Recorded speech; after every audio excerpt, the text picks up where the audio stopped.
There used to be a time a man took pride in taking care of his wife, and her money is her money.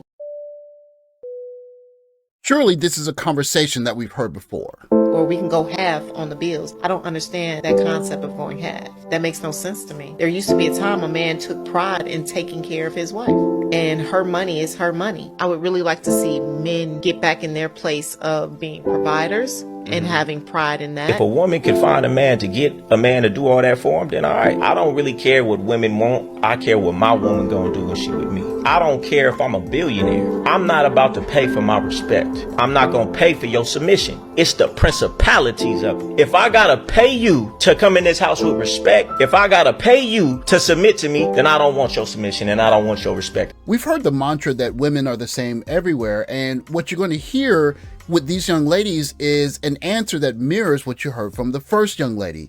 It's in Russian, so I'm relying totally on subtitles, but you're not going to be surprised by their answers. Asking Russian women who should be the head of the family, the man or the woman? Mужчина. A man. Speaking of me, I want to be a princess. He should protect and defend, while a woman should be fragile and humble under his protection.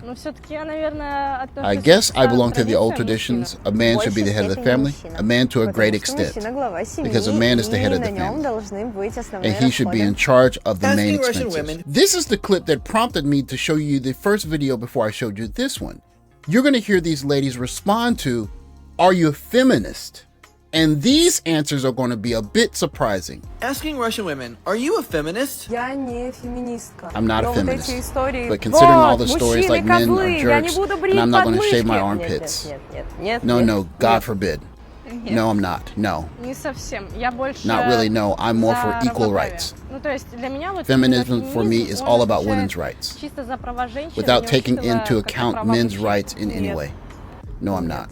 No, absolutely not. Looking at the comments, you can see what is pretty much par for the course. Are you a feminist? No, I'm for equal rights. And then you see the laughing emojis. Remember, equal, make note of that. Sad, to be honest. That's so sad, actually. Now ask if they know what a feminist is. This is actually so sad. How about you ask them if they know what a feminist is? So many of the people commenting are making the assumption that these young ladies don't want equal rights. But remember which country they're in, because that's very important. You are such a wordsmith. We know the cliche.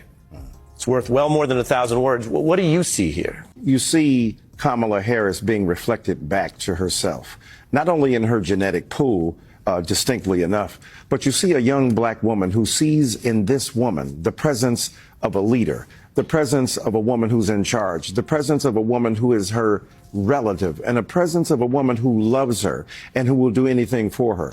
And America looks at that picture and sees the passing of the baton having recently been passed to Kamala Harris herself, now standing there as a token, in the best sense of that word, gesturing toward a future that can be that little girl's if only she would dream. Truth be told, I take no issue with Kamala Harris being a female as a reason why I wouldn't vote for her as president. As a matter of fact, I voted for a female presidential candidate in the past. If she demonstrates a set of policies that I agree with, and she does some impressive press conferences, if she does a press conference and she does well in the debate, then I could rock with her. Not necessarily just because she's a woman, but because she's qualified. And of course, I don't take any issue with a young girl being motivated by the imagery of seeing a black woman president. But there's something that those women in Russia understand about equality that is not necessarily the same as the quote-unquote fall equality that is being fought for in the West. There is a reason why they don't want feminism, because feminism there has a totally different meaning than what it does in our country in the West. Per Reuters, Putin signs decree on spring military conscription March 31st, 2024.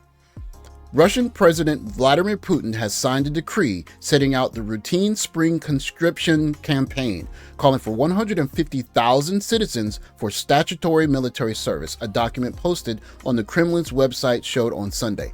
All men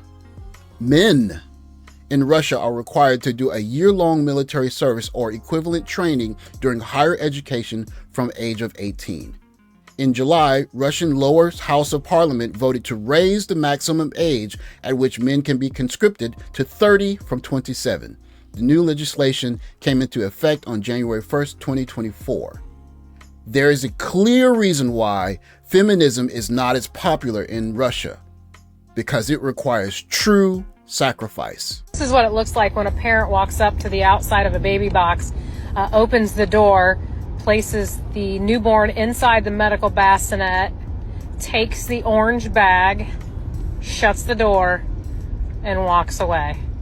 This child is picked up from this baby box within 2 minutes. To me, one of the drivers of the drizzle drizzle movement is a growing number of guys that are understanding that our equality is selective. The fun parts, the good parts of equality are focused on, like making the same salary, which we should make the same salary if we're doing the same work, or being able to vote, which of course everyone should be able to vote. But on the other side of it, things are not equal, like in child custody battles, or as you can see here, when people get divorced, who wins the divorce settlement most of the time? And that small problem called conscription, where guys understand at 18, at risk of not being able to do a lot of different things, if you don't sign certain pieces of paper and make yourself available to the government to be called, you are going to deal with issues. And that is part of the equality that the young ladies in Russia get. They don't want conscription. They don't want to go fight those wars. They want to sit back and let the men do it.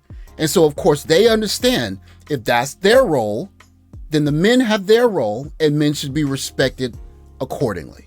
So, of course, it comes to no one's surprise when asked who pays for the first date, how Russian men answer this question. Кто должен платить на первом свидании? Мужчина, конечно. Who pays on the first date? A Конечно, man. надо платить, First you потом pay танцевать and then you Два dance. человека. Но мне не так Two было, people, я but not in my Мужчина. case I pay. Мужчина. A man. Воспитание A man, I was такое. educated that Мужчина way. должен всегда A платить. man should always Знаешь, pay. позвал?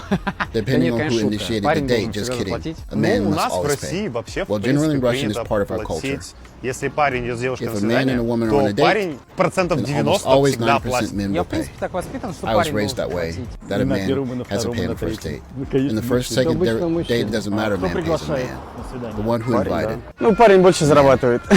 because he makes more money. на первом. Or we can go half on the bills. I don't understand that concept of going half. That makes no sense to me. There used to be a time a man took pride in taking care of his wife, and her money is her money. I would really like to see men get back in their place of being providers and having pride in that. The truth of the matter is, men haven't really changed all of that much in the thousands of years that we've really been on the planet. A man will die to protect his country. He will die to protect his home, his children. And he will certainly die. I would die for a loving wife that is loving me. She is, I can say submissive. It depends on what your meaning of the word is. But if she's the type of woman that makes me feel like a man and she's had children for me, I would absolutely die for that woman. And that is something that is very common with men all over the planet. And the women in Russia understand. Those guys will go to bat for them if they are a certain type of lady for that particular man. But what's happened in our part of the woods is that we've muddled the rules. So now equality means, we're equal here, but we're not quite equal here. So what we want is the good equal parts, but the other equal parts, we don't really want to be conscripted, or we don't really want to do the dirty jobs. We don't want to marry down, but we still want the good parts of the old way of doing things. And what more and more guys are seeing is that women are kind of sort of in competition with us instead of trying to form a kind of union that has traditionally worked. And so for places that are more traditional, they're not really having trouble with feminism. And places that are more modern are trying to entice them with the modern definition of feminism, when those young ladies understand that if indeed they choose that new feminism, that they want to be equal, that means they got to be equal across the board. And for a group of young ladies overseas, they don't want any part of that apple. Interesting to see what states do in terms of enforcing true equality, because true equality is not as fun as it seems. Thanks for watching. Like, subscribe, comment below. Catch you next video. Take care.